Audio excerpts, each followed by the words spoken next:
న్యూస్కి స్వాగతం. సెప్టెంబర్ 1 ఆదివారం నెల్లూరులోని టౌన్ హాలులో జరిగే ఆదివాసుల హక్కులు సంఘీభావ ఉద్యమాల దక్షిణాంధ్ర ప్రాంతీయ సదస్సును జయప్రదం చేయాలని ఆదివాసీ హక్కుల పోరాట సంఘీభావ వేదిక ఆహ్వాన సంఘం అధ్యక్షులు జి మాలాద్రి, రాష్ట్ర కన్వీనర్ జె బాబు తెలిపారు. నెల్లూరులోని ప్రెస్ క్లబ్లో జరిగిన మీడియా సమావేశంలో మాట్లాడుతూ మన దేశంలోని అటవీ ప్రాంతాల్లో ఉన్న అపారమైన ఖనిజ సంపదను కార్పొరేటర్లకు కట్టబెట్టేందుకు ఒప్పందాలు కుదుర్చుకున్న కేంద్ర రాష్ట్ర ప్రభుత్వాలు ఒక పథకం ప్రకారం అడవులను దర్శనం చేయడానికి ఆదివాసులను అడవుల నుండి వెళ్ళగొట్టడానికి తీవ్ర ప్రయత్నాలు చేస్తున్నారన్నారు. జరుగుతున్న ఆదివాసీ సంక్షోభాన్ని కానీ మనం గమనిస్తే అసలు ఈ అభివృద్ధినే మనం ప్రశ్నించాల్సిన పరిస్థితి, ఈ అభివృద్ధి పద్ధతినే మనం ప్రశ్నించాల్సిన అవసరం ఏర్పడుతుంది. అటు గాంధేయవాదులు కానీ అసలు సంపద ఒక దగ్గర పోగుపడడం నైతికత కాదు, విపరీతంగా సంపద అత్యాశ ఉండడం అనేది అది నైతికత కాదు. అది గాంధేయ పద్ధతుల్లో ఆలోచన చేసినా అది ఒక దుర్మార్గమైన పరిస్థితి. సంపదను విపరీతమైన కేంద్రీకరించడం కోసం ఆ తరహా అభివృద్ధి అనేది అది ప్రమాదకరం. అదేవిధంగా అణగారిన వర్గాలకి వాళ్ళకు కొన్ని ప్రత్యేకమైన హక్కులు అధికారాలు ఇవ్వడం కోసం రాజ్యాంగాన్ని దాంట్లో కొన్ని ప్రత్యేకమైన ఇవి పెట్టినప్పుడు వాటిని ఈరోజు మళ్ళీ తిరగదోడడం అనేది ఖచ్చితంగా అంబేద్కర్ని కానీ రాజ్యాంగాన్ని అందరూ అంబేద్కర్ని మనం పటాలను పూజిస్తాం, వాళ్ళ ఆలోచనల్ని సిద్ధాంతాలను మాత్రం డొల్ల చేస్తాం. గాంధీని ఇష్టపడతాం, ఇంకొక ఆయన్ని ఇష్టపడతాం, అంబేద్కర్ని ఇష్టపడతాం, పెద్ద విగ్రహాలు కూడా పెడతాం. ఆయన ఆలోచనలు మాత్రం మనం ఎక్కడ డొల్ల పెట్టాలో అక్కడ డొల్ల పెడుతుంటాం. ఇది ఒక దుర్మార్గమైన ఒక మోసపూరితమైన ఈరోజు ఒక నాటకం నడుస్తున్నది మిత్రులారా. వాళ్ళకి గిరిజనులు ప్రత్యేకంగా ఎన్నో ఏళ్ల నుంచి స్వాతంత్ర పోరాటం కాడి నుంచి వాళ్ళు అస్తిత్వం కోసం పోరాడుతూ ఉన్నారు. మనకు స్వాతంత్రం వచ్చిన తర్వాత వాళ్ళకు ప్రత్యేకంగా గ్రామ సభకు సంబంధించి కానీ అదేవిధంగా అక్కడ పోయి భూములు కొని అక్కడి నుంచి వాళ్ళని తరివేసేదానికి వీలు లేకుండా 170 చట్టం కానీ వీటన్నిటిని కూడా మళ్ళీ వెనక్కి తీసి మొత్తం అక్కడ భూములను ఆక్రమించుకొని మొత్తం వాళ్ళ అస్తిత్వాన్ని లేకుండా బ్రిటిష్ వాళ్ళ రోజుల్లోనే మేలు అనిపించేటట్టుగా అస్తిత్వాన్ని కూడా లేకుండా చేసే ఒక పరిస్థితిని ఖచ్చితంగా ప్రజాస్వామ్యవాదులు అందరూ ఖండించాలనేది నా విజ్ఞప్తి చేస్తున్నాను. అదే సందర్భంలో ఇప్పుడున్న అభివృద్ధిని కానీ నేనైతే ఈ సందర్భాన్నిన్నింటినీ ఇప్పుడు అభివృద్ధి యొక్క మోసపూరితమైన డొల్లతనాన్ని జనం ముందు పెట్టడానికి నేను ఇటువంటి ఈ సందర్భాలన్నింటినీ కూడా నేను వినియోగించుకోదలుచుకుంటున్నాను మిత్రులారా. ఒకటి, ఇప్పుడున్న అభివృద్ధిలో మనిషికి స్థానం లేదు. ప్రకృతి, మనిషి అంటే సమాజం, శాస్త్రం, ఈ మూటి మేలు కలయికతో జరిగేదే నిజమైన అభివృద్ధి. ఇప్పుడు అభివృద్ధిలో ప్రకృతిని విధ్వంసం చేయడమే అభివృద్ధి. అది గొప్పతనంగా ఈ మధ్యకాలంలో చూసాం. అసలు ఎర్రమట్టి పేరుతో కొండలే మాయం అయిపోయినాయి. అసలు ఎక్కడ ఏమీ లేకుండా మొత్తం డొల్లతనం చేసే ఒక దుర్మార్గం కనపడిందంతా దోచుకోవడమే. వాళ్ళకి ఇప్పుడు అభివృద్ధిలో భాగస్వాములైన వాళ్ళందరికీ చెట్టుగా కనపడదు, అది సరుగ్గా కనపడుతుంది. అది అమ్ముకుంటే డబ్బులుగానే కనపడుతుంది. ప్రతిదీ డబ్బులే. ఆఖరికి మనుషులు కూడా డబ్బులుగానే కనపడతారు. డాక్టర్ల కాడికి పోతే ఆయనకు మనిషిగా కనపడ్డు డబ్బుగానే కనపడుతుంది. ఈరోజు ఈ అభివృద్ధి ముసుగులో జరిగే ప్రతిదీ కూడా ప్రకృతిగా చూడకుండా మొత్తం జరిగే ఒక డొల్లతనం అనేదాన్ని ఖచ్చితంగా మనం ఈ సందర్భంగా అభివృద్ధి డొల్లతనాన్ని, సంపద విపరీతంగా ఒక దగ్గర కేంద్రీకృతమయ్యే అభివృద్ధి అది ఎప్పుడైనా సమాజానికి నష్టం తెచ్చేది. ఎందుకంటే ఒక దగ్గర సంపద కొద్దిమంది 5% మంది దగ్గర మొత్తం 60% సంపద 5% మంది దగ్గర ఉండడం అనేది అది ఏ విధమైన ప్రజాస్వామ్యానికి దారితీస్తుంది? అది అందరూ కలిసి ప్రజాస్వామ్యం అంటే ప్రతి ఒక్కరూ కూడా మాట్లాడగలిగేటట్టు, ప్రతి ఒక్కరూ భాగస్వాములు కాగలిగేటట్టు ఉండాలి. అది నిజమైన ప్రజాస్వామ్యం అభివృద్ధి. 5% మంది దగ్గర 60% సంపద ఉంటే ఇంకా వాడు మిగతా సామాన్యులలాగా నేను మామూలు మనుషుల్లో ఒక భాగం అని అతను ఎందుకు అనుకుంటాడు?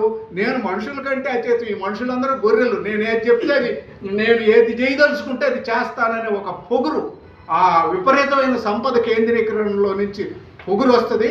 ఆ పొగురులో నుంచి ఇంకా అధికారం కూడా సంపాదించుకునే. ఇప్పుడు డబ్బు ఏముంది? ఎన్నికలు అంటే డబ్బే. కాబట్టి ఎవడి దగ్గర సంపద ఉంటే వాడే ఈరోజు అధికారంలోకి వచ్చే పరిస్థితి ఉంది.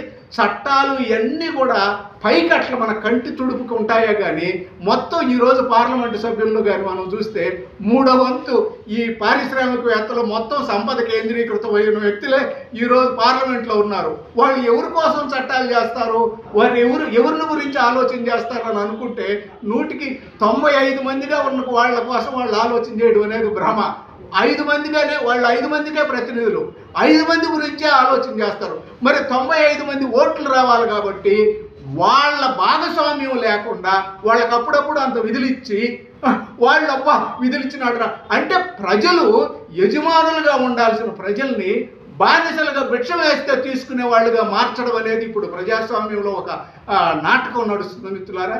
అసలు ప్రజలు వాళ్ళు నిన్ను అధికారంలో పెట్టినారు, నువ్వు వాళ్ళకి విధులిస్తే వాళ్ళు చేతులు సాచే వాళ్ళుగా చేయడం అనేది ఇది ప్రజాస్వామ్యానికి పెద్ద ద్రోహం అనేది నేను విజ్ఞప్తి చేస్తూ, ఇది కేవలం ఆదివాసీల పోరాటం ఇంకొకరి పోరాటంగానే పరిమితం చేయకుండా దీన్ని ప్రజాస్వామ్యం కోసం జరగాల్సిన పోరాటంగా, అభివృద్ధి మోసపూరితమైన అభివృద్ధి, అసమతుల్యమైన అభివృద్ధి, మోసపూరితమైన అభివృద్ధి, డొల్లతనంతో కూడిన అభివృద్ధికి వ్యతిరేకంగా జరగాల్సిన పోరాటంగా, ప్రకృతి విధ్వంసానికి వ్యతిరేకంగా జరగాల్సిన పోరాటంగా నేను అందరం కూడా విజ్ఞప్తి చేస్తున్నాను. దీన్ని కొంచెం జనావళిలోకి అందరం కూడా విస్తృతంగా, దీంట్లో ఒక రాజకీయ సిద్ధాంతం ఏం అవసరం లేదు. గాంధేయవాదులు ఎవరు కూడా ఈ ప్రకృతి విధ్వంసాన్ని ఎక్కడ కానీ నీకు అవసరమైన మేరకే ప్రకృతిని వాడుకోయ్యా, నువ్వు అవసరమైన మేరకు కాకుండా నీ అత్యాశకి ప్రకృతిని వాడుకోగాకని గాంధీ చెప్పినాడు. ఈ రోజు జరిగేది అవసరానికి వాడుకోవడం కాదు, అత్యాశకి వాడుకోవడమే జరుగుతున్నది. ఈ అత్యాశకు వ్యతిరేకంగా మన అందరం కూడా జనం అందరినీ కలుపుకొని, ఇది ఒక రాజకీయ పక్షానికి ఇంకొకరికి సంబంధించిన వ్యవహారంగా కాకుండా జనం అందరినీ కలుపుకొని ఇంకొక ప్రత్యామ్నాయమైన అభివృద్ధి, ఈ రకమైన అభివృద్ధి కాకుండా ఇంకొక ప్రజల్ని కలుపుకొని పోయే సమ్మిళితమైన అభివృద్ధి వైపుకి మన అందరం కూడా ఆలోచింపజేయాలనేది నేను విజ్ఞప్తి చేస్తున్నాను. నేను ఈ సందర్భంగా మా మిత్రులు రాసిన కరపత్రంలో ఒక మాట కూడా ఉంది, బీజేపీ మినహా అని అన్నారు. అసలు బీజేపీ వాళ్ళు మేము గొప్ప జాతీయవాదులు అని చెప్పుకుంటారు. ఈ దేశంలో నీళ్ళని, ఈ దేశంలో నేలని, ఈ దేశంలో గాలిని మొత్తం కలుషితం చేసుకున్నాక మనది ఏమి జాతీయవాదం అని నేను అడుగుతున్నాను. మొత్తం నదుల్లో నీళ్లు, మేము చిన్నప్పుడు మా ఊరి నుంచి కావలికి నడిచి వస్తుంటే ఆ దారిలో దాహం వేస్తే గుంటల్లో నీళ్లు తాగేవాళ్ళం, ఆ గుంటల్లో నీళ్లు తాగేవాళ్ళం. పొలాల్లో మేము చిన్నపిల్లలప్పుడు పొలాలకు పోయిన వ్యవసాయ కూలీలు ఆ కాలువల్లో నీళ్లు తాగేవాళ్ళు. ఇప్పుడు మొత్తం ఎక్కడ కాలువలు, గుంటలు, ఆఖరికి నీకు ఎక్కడ నీటి వనరు ఏది మనం భద్రంగా తాగగలమనే ధైర్యం లేకుండా నీటి వనరులు మొత్తాన్ని కలుషితం చేసుకున్నాక అది నిజంగా ఏమి దేశభక్తి? కాబట్టి నీకు మొత్తం దేశభక్తి. నేను జాతీయవాదులకు కూడా విజ్ఞప్తి చేస్తున్నాను, అది వాళ్ళని దూరంగా, ఇది ఎవరో కొద్దిమందికి సంబంధించిన విషయం కాదు, మొత్తం మన దేశానికి సంబంధించి, మన దేశ సంపదనకు సంబంధించి, మన దేశ ప్రకృతి వనరులను కాపాడుకునే ఒక గొప్ప ఉద్యమంగానే దీన్ని చూడమని చెప్తున్నాను. వీటిని ధ్వంసం చేసుకోవద్దనేది నేను విజ్ఞప్తి చేస్తున్నాను. Thank you. నమస్కారం, నా పేరు బాబు జూబిగుంట, భారతీయ మహాసేన తరఫున ఉన్నాను. అలాగే కొత్తగా ఏర్పడినటువంటి ఆదివాసీ హక్కుల పోరాట సంఘీభావ వేదికలో కో కన్వీనర్గా ఉన్నాను. ఈరోజు ఇక్కడ ప్రెస్ క్లబ్ నందు మీడియా సమావేశం ఏర్పాటు చేయడానికి కారణం ఏంటంటే, మన మధ్య భారతదేశంలో జరిగేటువంటి దండకారణ్యంలో ఆదివాసీల మీద ఈ కేంద్ర ప్రభుత్వం చేసేటువంటి దాడులు, అలాగే ఆడబిడ్డల మీద అత్యాచారాలు, వీటన్నిటికీ వ్యతిరేకంగా ప్రజా సంఘాలన్నీ కలిసి వాళ్ళకి సంఘీభావం తెలియజేసే కార్యక్రమంలో భాగంగా మేమందరం ఈరోజు మీడియా ముందుకు వచ్చేసి మాట్లాడడం జరుగుతుంది. ఇప్పుడు ప్రస్తుతం ఉన్నటువంటి పరిస్థితులు ఎలా ఉన్నాయంటే, కేంద్ర ప్రభుత్వం దేశ జనాభా కోసం, దేశంలో ఉన్నటువంటి అభివృద్ధి కోసం ఏదో కార్యక్రమాలు చేయాలనేటువంటి భావనలో ఉన్నటువంటి మనకి, కానీ కేంద్ర ప్రభుత్వం తీసుకునే నిర్ణయాలు ఎంత దారుణంగా ఉన్నాయంటే, ఈ ప్రాంతంలో జీవించాలంటే, ఈ భారతదేశంలో పుట్టి ఇక్కడే పెరిగినటువంటి ఈ జనాభా ఇక్కడ జీవించడానికి భయపడేటువంటి చర్యలు చేపడుతున్నది ఈ కేంద్ర ప్రభుత్వం. మరి వీటిని తిప్పికొట్టాల్సిన బాధ్యత మనందరి మీద లేదా? ఆదివాసీలు పోరాటం చేస్తున్నారు జీవించడం కోసం. వీళ్ళు ఇక్కడే పుట్టారు, ఇక్కడే పెరిగారు, ఎప్పటి నుంచో ఎన్నో వందల ఏళ్ల నుంచి ఈ భూమి మీద పెరిగినటువంటి ఈ ఆదివాసీల్ని ఈ ప్రైవేటీకరణ చేయాలి, అలాగే కార్పొరేట్లకి అక్కడ ఉన్నటువంటి అటవీ సంపదని, ఖనిజ సంపదని మొత్తాన్ని కట్టబెట్టాలంటూ ఒక దురుద్దేశంతో ఈ కేంద్ర ప్రభుత్వం అక్కడ ఉన్నటువంటి అడవుల్లో నివసిస్తున్నటువంటి ఆదివాసీల్ని పూర్తిగా తరిమివేయాలి కాదు పూర్తిగా నిర్మూలించాలి అనేటువంటి కార్యక్రమం చేస్తుంది. కాబట్టి ఇది చాలా దుర్మార్గం. మనం ఎన్నుకున్నటువంటి ప్రభుత్వాలైనా ఇవి, మనం ఎన్నుకున్నటువంటి ప్రభుత్వాలు మనల్ని కాపాడాల్సింది పోయేసి ఈరోజు మనల్ని భక్షించేటువంటి కార్యక్రమం చేయడం చాలా దుర్మార్గం.